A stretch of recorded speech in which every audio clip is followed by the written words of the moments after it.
আসসালামু আলাইকুম। জানিয়ে দেব এই মুহূর্তে হাতে পাওয়া সর্বশেষ ভয়ঙ্কর কিছু আন্তর্জাতিক আপডেট বাংলা সংবাদ। শুরুতেই থাকছে সংবাদ শিরোনাম। শুরুতেই জানিয়ে দেব ইরানে ইসরায়েলি হামলার আশঙ্কা, সর্বোচ্চ সতর্কতায় যুক্তরাষ্ট্র। জানিয়ে দেব গণগ্রেপ্তারের পর থমথমে লস অ্যাঞ্জেলস। এরপর রয়েছে টিকে গেল নেতানিয়াহু সরকার। সর্বশেষ থাকছে ট্রাম্পের নজরবিহীন নির্দেশ ও মার্কিন গণতন্ত্রের ভবিষ্যৎ নিয়ে বিতর্ক। এখন শুনছিলেন সংবাদ শিরোনাম, এবার বিস্তারিত। প্রিয় দর্শক, আপনি যদি এই চ্যানেলে নতুন হয়ে থাকেন, ভিডিওটি দেখতে দেখতে চ্যানেলটি সাবস্ক্রাইব করে আমাদের সাথেই থাকুন। ইরানে ইসরায়েলি হামলার আশঙ্কা, সর্বোচ্চ সতর্কতায় যুক্তরাষ্ট্র। ইরানে ইসরায়েলি হামলার আশঙ্কা ক্রমবর্ধমান হওয়ায় যুক্তরাষ্ট্রের সর্বোচ্চ সতর্কতা রয়েছে বলে জানা গেছে। মার্কিন সংবাদ মাধ্যম ওয়াশিংটন পোস্টের এক প্রতিবেদনে বলা হয়েছে, ট্রাম্প প্রশাসন আশঙ্কা করছে যদি ওয়াশিংটন এবং তেহরানের মধ্যে পারমাণবিক কর্মসূচি নিয়ে চলমান আলোচনা ভেঙে যায়, তাহলে ইহুদি রাষ্ট্রটি যুক্তরাষ্ট্রের সম্মতি ছাড়াই ইরানের পারমাণবিক স্থাপনাগুলিতে হামলা চালানোর সিদ্ধান্ত নিতে পারে। এই উদ্যোগের মাধ্যমে মার্কিন প্রেসিডেন্ট ডোনাল্ড ট্রাম্প বুধবার সাংবাদিকদের জানিয়েছে তিনি মধ্যপ্রাচ্য, বিশেষ করে ইরান থেকে মার্কিন কর্মীদের সরিয়ে নেবেন, কারণ এটি বিপজ্জনক স্থান হয়ে উঠতে পারে। ওয়াশিংটন পোস্ট আরও বলেছে, মার্কিন পররাষ্ট্র দপ্তর এরকমই কিছু কর্মীকে ইরাক ছাড়ার অনুমতি দিয়েছে। অন্যদিকে পেন্টাগনও সামরিক সদস্যদের স্বেচ্ছায় এই অঞ্চলের মার্কিন ঘাঁটি ত্যাগ করার অনুমতি দিয়েছে। মার্কিন ইরান পারমাণবিক আলোচনা। ইরানের সঙ্গে পারমাণবিক চুক্তিতে পৌঁছানোর জন্য ট্রাম্পের প্রচেষ্টা অচল অবস্থার মধ্যে রয়েছে। অঞ্চলটির উত্তেজনা কমানোর জন্য কিছু করা যেতে পারে কিনা জানতে চাইলে ট্রাম্প বলেন, তারা পারমাণবিক অস্ত্র রাখতে পারে না, খুবই সহজ, তাদের পারমাণবিক অস্ত্র থাকতে পারে না। গত মাসে সংবাদ মাধ্যম অ্যাক্সিওস এক প্রতিবেদনে বলেছে, মার্কিন যুক্তরাষ্ট্র এবং ইসলামিক প্রজাতন্ত্রের মধ্যে চলমান আলোচনা ভেঙে গেলে ইসরায়েল দ্রুত ইরানে হামলা চালানোর প্রস্তুতি নিচ্ছে। সূত্রের বরাতে প্রতিবেদনে বলা হয়েছে, বিবি পারমাণবিক আলোচনা ভেঙে যাওয়ার জন্য অপেক্ষা করছে। আপাতত ট্রাম্প আলোচনা সম্পর্কে হতাশ হবেন এবং তাকে এগিয়ে যাওয়ার অনুমতি দিয়ে প্রস্তুত থাকবেন। প্রসঙ্গত, ইসরায়েলি প্রধানমন্ত্রী বেনিয়ামিন নেতানিয়াহু ডাক নাম বিবি। ট্রাম্প বারবার ইরানের পারমাণবিক কর্মসূচি নিয়ে আলোচনায় ব্যর্থ হলে ইরানের হামলা চালানোর হুমকি দিয়েছেন এবং বুধবারের আগে প্রকাশিত এক সাক্ষাৎকারে জানান তিনি আত্মবিশ্বাস হয়ে উঠেছেন যে তেহরান ইউরেনিয়াম সমৃদ্ধকরণ বন্ধ করতে রাজি হবে, যা আমেরিকার একটি গুরুত্বপূর্ণ দাবি। গণগ্রেপ্তারের পর থমথমে লস অ্যাঞ্জেলস। প্রথম রাতে কারফিউ আর গণগ্রেপ্তারের পর থমথমে পরিস্থিতি বিরাজ করছে যুক্তরাষ্ট্রের লস অ্যাঞ্জেলসে। এর মধ্যে ফের বিক্ষোভের জন্য প্রস্তুত হচ্ছে যুক্তরাষ্ট্রের বিভিন্ন শহর। বৃহস্পতিবার এক প্রতিবেদনে এ তথ্য জানিয়েছে ব্রিটিশ সংবাদ মাধ্যম বিবিসি। প্রতিবেদনে বলা হয়েছে, বুধবার কারফিউ তুলে নেওয়ার প্রথম রাতে লস অ্যাঞ্জেলসে অস্বস্তিকর শান্ত অবস্থা বিরাজ করছে। এর কারণ হিসেবে যুক্তরাষ্ট্রের বিভিন্ন শহরে আবারও বিক্ষোভের প্রস্তুতির কথা বলা হয়। প্রতিবেদনে আরও বলা হয়, যুক্তরাষ্ট্রের ফেডারেল সরকার লস অ্যাঞ্জেলে এখন পর্যন্ত প্রায় 400 জনকে গ্রেপ্তার করেছে। এর মধ্যে 330 অবৈধ অভিবাসী, 157 জনকে হামলা, পুলিশ অফিসারকে হত্যার চেষ্টা ও সরকারি কাজে বাধা দেওয়ার অপরাধে গ্রেপ্তার করা হয়েছে।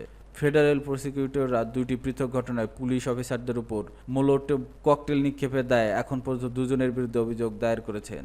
অপরদিকে অস্থিরতা দমনে মোট 4000 ন্যাশনাল গার্ড সেনা এবং 700 মেরিন সেনা মোতায়েন করেছে ট্রাম্প প্রশাসন। সেই সঙ্গে ন্যাশনাল গার্ডের সদস্যদের যেন সাধারণ নাগরিকদের আটক করতে পারে তার অনুমতিও প্রদান করা হয়। এর আগে গতকাল বুধবার এক সংবাদ সম্মেলনে লস অ্যাঞ্জেলসের মেয়র কারেন বাস মার্কিন প্রেসিডেন্ট ডোনাল্ড ট্রাম্পের অভিবাসন অভিযানকে এই বিক্ষোভের জন্য দায়ী করে বলেন, ভয় এবং আতঙ্ক সৃষ্টি করে বাসিন্দাদের উত্তেজিত করা হয়েছে বলেই অনাকাঙ্ক্ষিত পরিস্থিতির সৃষ্টি হয়েছে। তিনি আরও বলেন, এক সপ্তাহ আগে সবকিছুই শান্তিপূর্ণ ছিল। শুক্রবার অভিযান শুরু হওয়ার পর থেকে পরিস্থিতি কঠিন হতে শুরু করে। এ সময় স্থানীয় সরকারের এখতিয়ারে ক্ষমতায় ভাগ বসাতে ফেডারেল সরকার কত দূর যেতে পারে তা নির্ধারণের জন্য এই একটি জাতীয় পরীক্ষার অংশ হিসেবে উল্লেখ করেন। সেই সঙ্গে প্রশাসনের কাছে অভিযান বন্ধ করার আহ্বানও জানান তিনি। এর আগে ক্যালিফোর্নিয়ার অভিবাসন বিরোধী ট্রাম্প প্রশাসনের ধরপাকড়ার প্রতিবাদ শহরে ডাউনটাউনে চলমান বিক্ষোভের প্রেক্ষিতে লস অ্যাঞ্জেলসে আংশিক কারফিউ জারি করা হয়। এরপর থেকে গণগ্রেপ্তার শুরু করে পুলিশ। লস অ্যাঞ্জেলসের মেয়র কারেন বাস জানান, কারফিউ রাত 8টা থেকে সকাল 6টা পর্যন্ত বলবৎ থাকবে এবং একটি প্রায় 1 বর্গ মাইল জুড়ে ডাউনটাউন এলাকা কভার করবে। লস অ্যাঞ্জেলসের ভাঙচুর ও লুটপাট ঠেকাতে এমন সিদ্ধান্ত হয়েছে বলে জানান তিনি। টিকে গেল নেতানিয়াহু সরকার। ইসরায়েলি প্রধানমন্ত্রী বেনিয়ামিন নেতানিয়াহু জোট সরকার বিরোধীদের সমর্থিত সংসদ ভেঙে দেওয়ার প্রচেষ্টা টিকে গেছে।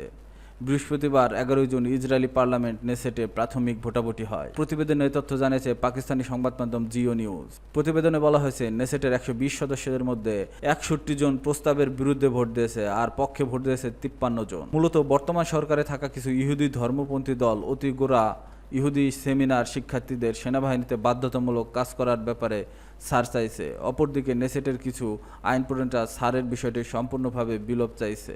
অতিগোড়া ইহুদি শিক্ষার্থীদের বাধ্যতামূলক সামরিক দায়িত্ব পালন করা বা না করার বিষয়টি নিয়ে ইসরায়েলে দীর্ঘদিন ধরে বিতর্ক চলছে।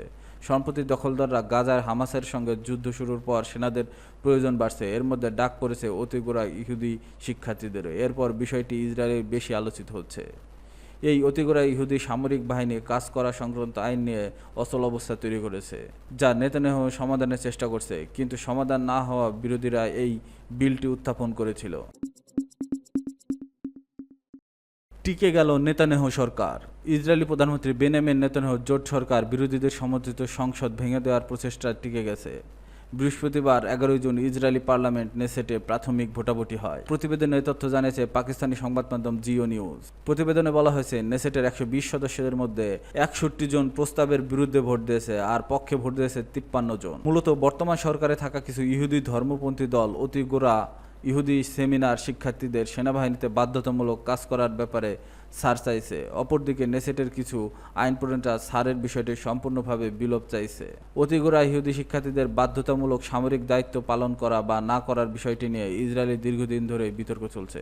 সম্প্রতি দখলদাররা গাজার হামাসের সঙ্গে যুদ্ধ শুরুর পর সেনাদের প্রয়োজন বাড়ছে। এর মধ্যে ডাক পড়েছে অতিগোড়া ইহুদি শিক্ষার্থীদেরও। এরপর বিষয়টি ইসরায়েলে বেশি আলোচিত হচ্ছে।